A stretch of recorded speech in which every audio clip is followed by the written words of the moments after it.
दोस्तों, आज की कहानी एक ऐसे बच्चे की है जिसके पिता एक अपाहिज है और माँ दूसरे के घरों में बर्तन धोती है। लेकिन उस बच्चे ने मात्र 17 साल की उम्र में अपने देश को वर्ल्ड कप जिता दिया और बन गया यंगेस्ट मिलियनर।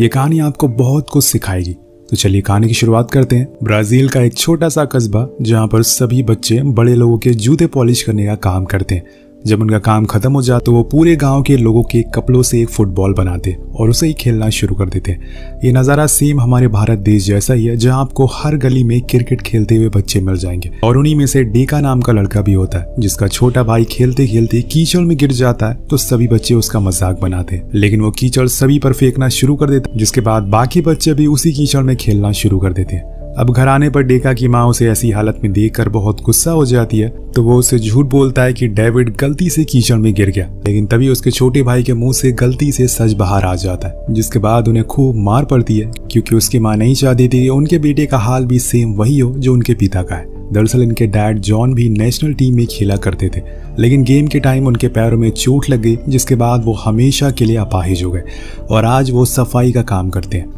अब कहानी आगे बढ़ती है और हम देखते हैं कि उसी शाम फुटबॉल वर्ल्ड कप का मैच होता है। पूरे गांव एक जगह इकट्ठा हो जाता है और रेडियो ऑन करके बैठ जाता है। लेकिन 90 मिनट बाद उन्हें पता चलता है कि उनकी टीम वर्ल्ड कप से बाहर हो गई है। दरअसल इस फुटबॉल मैच में ब्राजील बहुत ही बुरी तरह से हार चुकी थी और इस चीज का असर उस गांव पे इतना ज्यादा पड़ा कि उस रात किसी ने अपने घर में खाना नहीं बनाया। तो आप समझ गए होंगे कि ब्राजील फुटबॉल का कितना बड़ा फैन है। अपने डैड को ऐसे उदास देखकर डेका कहता है कि देखना डैड, मैं अपने देश के लिए एक दिन वर्ल्ड कप जरूर लेकर आऊंगा।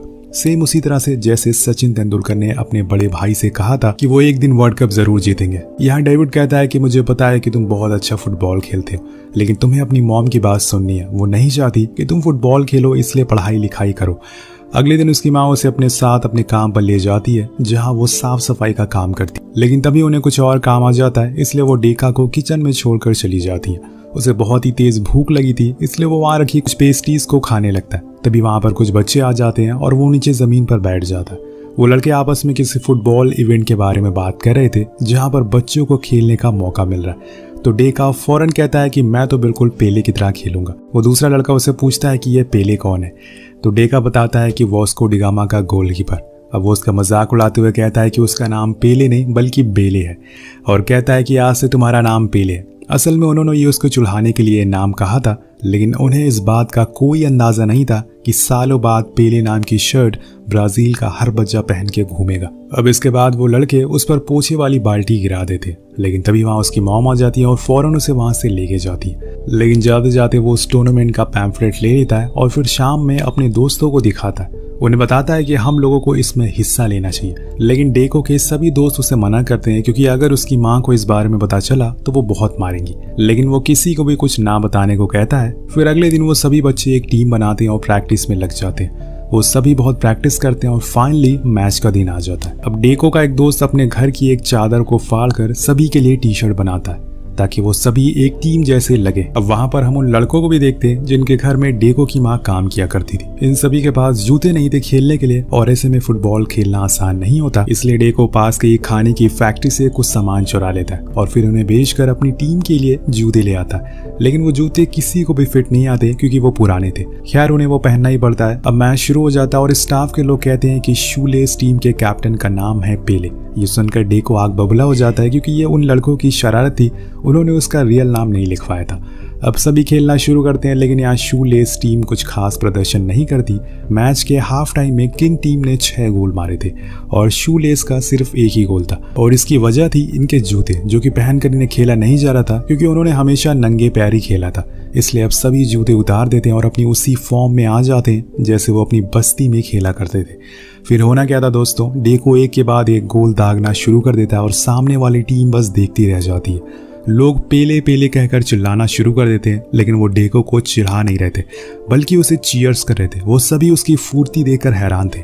उन्हें उनका असली नाम नहीं पता था। अब मैच खत्म हो जाता है, लेकिन किंग टीम जीत जाती है। पर दोस्तों यहाँ पर जितनी भी ऑडियंस थी, जितने भी लोग थे, उन सभी की जुबान पर पेले नाम था, क्योंकि उसका प्रदर्शन देखकर सभी लोग बहुत प्रभावित थे। अब डेको को इस नाम से कोई दिक्कत भी नहीं थी। उसके डैड भी बहुत खुश थे, क्योंकि वो भी वहीं मौजूद थे। लेकिन तभी डेको देखता है कि वो फैक्ट्री के लोग यहाँ आ गए जिनका सामान उन्हें चुराया था। इसलिए सभी भागना शुरू कर देते हैं और नदी पार करके एक गुफा में जाकर छुप जाते हैं। लेकिन इस समय तेज बारिश हो रही है और नदी का लेवल भी बढ़ गया।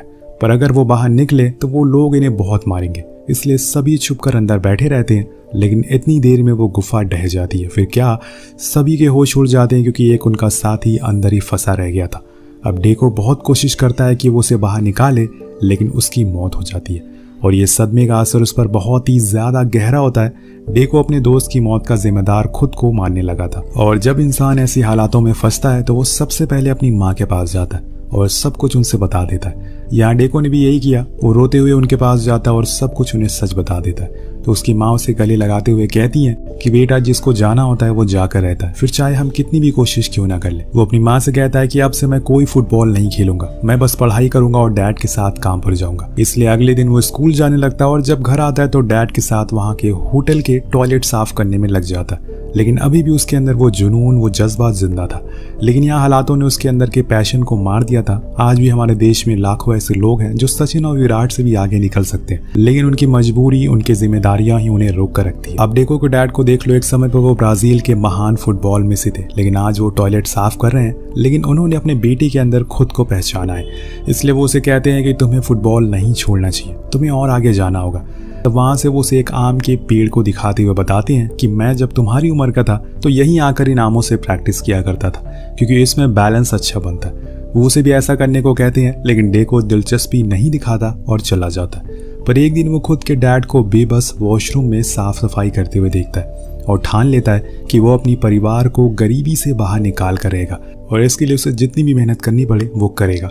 अब इसके बाद क्या था, वो लग जाता है उन आमों की प्रैक्टिस में और एक दिन ऐसी एक प्रैक्टिस करते हुए उसे एक आदमी देख लेता है और अगले दिन वो उसके घर आता है। दरअसल दोस्तों, ये आदमी सैंटोस फुटबॉल क्लब का मैनेजर होता है। उसे ऐसे ही किसी टैलेंटेड बच्चे की जरूरत थी जो आगे जाकर देश के लिए खेल सके। यहाँ डेको बड़ा हो गया था, इसलिए उसके डैड हाँ कर देते हैं। वो अपनी माँ को बिना बताए उस फुटबॉल क्लब में चला जाता है, लेकिन वहाँ जाकर वो कुछ अच्छा खेल नहीं पाता और ये डेको को भी पता चल चुका था। इसलिए वो कुछ दिनों के बाद बिना किसी को बताए एक रात फुटबॉल क्लब से स्टेशन पर आ जाता है घर जाने के लिए, ट्रेन पकड़ने के लिए। लेकिन यहाँ उसे बैठा हुआ एक बूढ़ा आदमी देख लेता है जो कि सैंटोस क्लब का मेंबर होता है। वो डेको को जानता था, इसलिए वो उसे पूछता है कि कहाँ जा रहे हो। तो डेको कहता है कि मैं घर जा, क्योंकि अब मेरे बस की बात नहीं है फुटबॉल खेलने के लिए। अगर मैं घर नहीं गया तो वहां जाकर पढ़ाई नहीं करी तो मुझे भी अपने डैड की तरह टॉयलेट साफ करना पड़ेगा। लेकिन वो बूढ़ा आदमी उसे एक किस्सा बताता है कि जब हमारे ऊपर ब्रिटिशर्स ने अत्याचार किया था तब एक जिंगा नाम का मार्शल आर्ट आया था जिसने सभी को लड़ना सिखाया और बाद में उसे फुटबॉल खेलने का भी अवसर मिला। उसने ढेरों कामयाबी हासिल करी, लेकिन कुछ सालों पहले जब ब्राजील वर्ल्ड कप के ग्रुप स्टेज से बाहर हो गया तो ब्राजील टीम ने जिंगा स्टाइल से खेलना बंद कर दिया, इसलिए वो हारी। पर तुम्हारे अंदर मैंने वो जिंगा स्टाइल देखा है, पर तुम वो दिखाने से क्यों डर रहे हो? तुम जाओ और तुम्हारे अंदर की काबिलियत को पहचानो, उसे बाहर लाओ, अपने दिल से खेलो, देखना दुनिया तुम्हारी दीवानी हो जाएगी। या फिर तुम दूसरा काम कर सकते हो, अभी कुछ देर बाद रियो जाने वाली ट्रेन आएगी, उसमें बैठ जाना और घर चले जाना और अपने सपनों को ऐसे ही कहीं जमीन में दफना देना। अब थोड़ी देर में ट्रेन आ जाती है, लेकिन डेका उस पर चढ़ता नहीं, वो वापस आ जाता है। डेका दोबारा से जाकर गेम खेलता है और इस बारी वो अपने पैरों से गोल दागता है, वो भी उड़ उड़ कर। ये देखकर उसका कोच हैरान था कि ऐसा कैसे कर दिया। वो उसे अब ऐसे ही खेलने को कहता है और डेका को अब यहाँ पर प्रो टीम में जगह मिल जाती है, जहाँ उसकी उम्र से ज्यादा बड़ी प्लेयर थे। उसे इस टीम में जगह मिली थी उसके टैलेंट की वजह से। अब डेका के दिमाग में बस एक ही गोल सेट था, वो था ब्राजील की नेशनल टीम में जगह बनाना और अपने देश के लिए वर्ल्ड कप जीत कर लाना। इसलिए उसकी रातों की नींद, दिन की भूख, सब कुछ उड़ जाती है। वो रात रात भर सबको सोने के बाद भी खुद अकेले प्रैक्टिस करता था और ये सारी चीजें, उसकी सारी मेहनत वो बूढ़ा आदमी देख रहा था। उसे पता था कि ये लड़का जरूर इतिहास रचेगा। अगले दिन प्रो टीम का मैच होता है और वहां डेको हाफ टाइम में ही 3 गोल दाग देता है और ये देखकर वहां सभी लोग हैरान रह जाते हैं। उसने वहां अपने डैड के सिखाए हुए ऐसे शॉट भी मारे जो अभी तक फुटबॉल जगत इतिहास में किसी ने नहीं देखा था। उसके बाद होना क्या था, डेका सैंटोस क्लब के लिए एक सुपरस्टार बन जाता है। न्यूज़पेपर में उसका नाम आने लगता है। उसने सैंटोस के लिए 340 गोल मारे थे, वो भी बस 3 साल में। अब उसके इस कारनामे की भनक ब्राजील नेशनल टीम के सेलेक्टर को लग गई थी, लेकिन वो अभी सिर्फ 17 साल का ही। क्या वो उसे टीम में लेंगे, यही जानने के लिए उस पूरे दिन डेको के डैड, उसके छोटा भाई घर के बैकयार्ड में रेडियो लेकर बैठे हुए थे। और जो 1958 की ब्राजील फुटबॉल फीफा टीम का ऐलान होने वाला है। एक एक करके सभी प्लेयर की नाम की पुष्टि की जाती है, लेकिन डेको का नाम नहीं आ रहा था, इसलिए सभी मायूस हो जाते। पर आखिर में वो नाम आ ही जाता है, deco, A player from Rio de Janeiro. ये सुनकर जॉन तो मानो खुशी के मारे पागल ही हो गए थे। उनके बेटे ने अपना पहला पड़ाव पूरा कर लिया था, उसने टीम में जगह बना ली थी। लेकिन यहाँ डेको को कुछ खास खुशी नहीं थी, क्योंकि खुशी तो तब होगी जब वो फ्रांस को हराएगा और उस लास्ट वर्ल्ड कप की हार का बदला लेगा। अब कुछ दिनों बाद डेको के जाने का टाइम आ जाता है, लेकिन जाते जाते उसके डैड उससे कहते हैं कि तुम्हें पता है इस देश के लोगों ने पिछली हार के बाद से फुटबॉल देखना बंद कर दिया, लेकिन अब मुझे तुमसे उम्मीद है। और हाँ, एक बात ध्यान रखना, जब तुम जिंगा स्टाइल में फुटबॉल खेल रहे होगे तो उसे पूरी तरह से कंप्लीटली खेलना, मेरी तरह गलती मत करना, वरना जैसे मुझे पैरों में चोट आई थी वैसे तुम्हें भी आ सकती है। इसके बाद वो उसे एक जर्सी गिफ्ट करते हैं जिसके पीछे लिखा हुआ था पेले, जिसे देखकर वो कहता है कि डैड ये मेरा नाम नहीं है। लेकिन उसके डैड उससे बताते हैं कि दुनिया अब तुम्हें इसी नाम से जानेगी। अपने डैड की सारी बातें ध्यान में रखते हुए वो चला जाता है नेशनल टीम के कैंप में, जहाँ उसकी मुलाकात कोच से होती है, जो उसे कहते हैं कि अभी तक तुमने कोई भी इंटरनेशनल मैच नहीं खेला है, इसलिए बेहतर होगा कि तुम जिंगा स्टाइल में अब एक भी मैच ना खेलो। दरअसल वो डर रहे थे कि कहीं वो ये वर्ल्ड कप ना पिछली बार की तरह हार जाए। लेकिन अगले दिन जब प्रैक्टिस मैच होता है तो वो अपनी उसी स्टाइल में खेलता है और तभी एक हादसा हो जाता है। वो जाकर दूसरे प्लेयर से टकरा जाता है, जिससे कि उसके घुटनों में तेज चोट आ जाती है। अब फौरन उसे हॉस्पिटल लाया जाता है। सभी के साथ अब डेको को भी लगने लगा था कि वो वर्ल्ड कप नहीं खेल पाएगा, इसीलिए वो अपने घर पर फोन लगाता और बहुत ही हिम्मत जुटाकर उन्हें बताता है कि उसके पैरों में चोट लग गई है, इसलिए वो अगला मैच शायद ना खेल पाए। सभी सुनकर हैरान थे और खासकर उसकी माँ को। उन्हें इस बात का डर था कि कहीं उनके बेटे का करियर भी उसके डैड की तरह खत्म ना हो जाए। लेकिन वो उसे समझाती है कि हिम्मत रखो, गॉड से प्रे करोगे तो जरूर कुछ अच्छा होगा। अगले दिन डॉक्टर कोच को बताते हैं कि डेको खेल सकता है, पर मीडिया में एक खबर फैलने लगती है कि ब्राजील टीम अपनी पिछली हार से कुछ सीख नहीं ले रही है, क्योंकि उनके प्लेयर्स अभी भी जिंगा स्टाइल में खेल रहे हैं, पर टीम में इस बारे में कुछ बात नहीं होती और डेको का कोच भी उसे कुछ नहीं कहता। अब दोस्तों, यहाँ पर वर्ल्ड कप का पहला मैच होता है। उधर ब्राजील में डेको के डैड ने अपने घर पर टीवी रख लिया था, जो उन्होंने स्पेशली लंदन से मंगवाया था, खासकर वर्ल्ड कप देखने के लिए। अब एक एक करके ब्राजील मैच जीतने लग गया था। अब वो पहुंच जाता है सेमीफाइनल में, जहां उसका मुकाबला था जायंट फ्रांस से, जिसके खिलाड़ी फुटबॉल कम WWE ज्यादा खेलते थे। सभी प्लेयर्स फील्ड में उतरते हैं, लेकिन फ्रांस के सामने टिक नहीं पाते। डेको के डैड को अंदेशा होने लगा था कि वही 10 साल पहले वाला इतिहास दोहराने वाला है। अब हाफ टाइम कंप्लीट होता है और ब्राजील के आधे प्लेयर घायल हो चुके थे। किसी के हाथ में चोट लगी थी, किसी के पैरों में। तब डेको अपने एक साथी जियोस के पास जाता है, उससे पूछता है कि क्या तुम्हें ज्यादा चोट आई है, तो वो मना करता है, पर कहता है कि मैं इस प्रेशर को झेल नहीं पा रहा हूँ, अगर हम हार गए तो क्या होगा। वो डेको से कहता है कि मुझे तुमसे बहुत उम्मीदें हैं, तुम पूरी टीम में सबसे अच्छा खेलते हो। अब दोस्तों, ये खिलाड़ी कोई और नहीं, वही लड़का था जिसने बचपन में उसे पेले नाम दिया था और बचपन में उसे बुली भी किया था, लेकिन आज वो उसके साथ खड़ा है। अब ये सारी बातें सुनकर डेको के अंदर एक जोश भर जाता है और फिर क्या था, वो मैदान में उतरता और बस ऐसा लग रहा था कि वो अकेले पूरी टीम से लड़ रहा है। पूरी फ्रांस की टीम डेको को रोकने में लगी थी, लेकिन यह काम मुश्किल होता जा रहा था। स्टेडियम में पेले पेले की गूंज सुनाई देने लगती है, जो इस बात का सबूत दे रही थी कि अब इतिहास बदलने वाला है। अब एक एक करके गोल लगने शुरू हो जाते हैं और डेको ने अकेले 4 गोल दाग दिए थे। जैसे ही टाइम शट हुआ, बोर्ड में लिखा हुआ आ गया कि Brazil into the 1958 world cup. Brazil France को हराकर फाइनल में पहुंच गया है। डेको को वो चमचमाती हुई सोने की ट्रॉफी उठाने का इंतजार था। कहानी आगे बढ़ती है और फाइनल का वो दिन आ जाता है। मैच शुरू होने से पहले कोच सभी को एक स्पीच देते हैं और उन्हें बताते हैं कि आज से पहले हम कभी भी फाइनल में नहीं गए और ना ही कभी हमने वर्ल्ड कप जीता, लेकिन आज तुम 11 के पास मौका है, दुनिया को बता दो कि हम लोग भी किसी से कम नहीं है। भले ही हम मैच ना जीते, लेकिन आज हम उनकी आंखों में आंखें मिलाकर खेलेंगे। अब सभी खिलाड़ी पूरे जोश के साथ मैदान में उतरते हैं, लेकिन अगले 4 मिनट में ही स्वीडन टीम ने अपना पहला गोल दाग दिया था। ब्राजील की हालत खस्ता थी। इन्हें समझ आ जाता है कि स्वीडन को हराना बहुत ही मुश्किल है।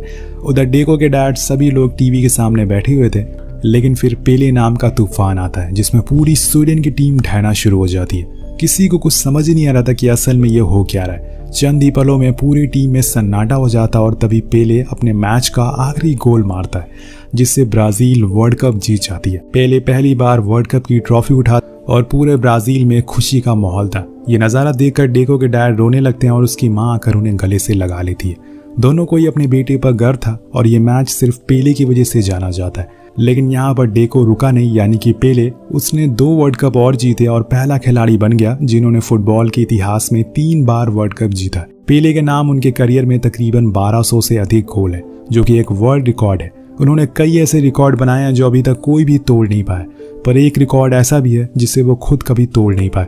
वो था एक मैच में 5 गोल मारना, और ये रिकॉर्ड था उनके डैड के नाम। इसके बाद उन्हें कई फ्रेंचाइजी लीग भी खेलने का मौका मिला और उस समय उन्हें $2 मिलियन में साइन किया गया, जो बहुत ही ज्यादा पैसे होते हैं। उन पैसों से उसने अपने मॉम डैड के लिए घर लिया और इसी तरह से उसने गरीबी से निकलकर आसमान को छू लिया। दोस्तों, अगर आपको आगे बढ़ना है तो आपके अंदर उस चीज को लेकर जुनून होना चाहिए, जज्बा होना चाहिए। सिर्फ बातों से कोई सफल नहीं होता है। और अगर आप में टैलेंट है तो आपको आगे बढ़ने से कोई रोक भी नहीं सकता। जैसे कि आमिर खान ने कहा है कि टैलेंटेड लोग पानी के बुलबुले जैसे होते हैं, उन्हें जितना भी दबाओ वो उभर कर सामने आ ही जाते हैं। तो आपको कहानी कैसे लगी नीचे कमेंट करके जरूर बताएगा। मिलते हैं अगली वीडियो में।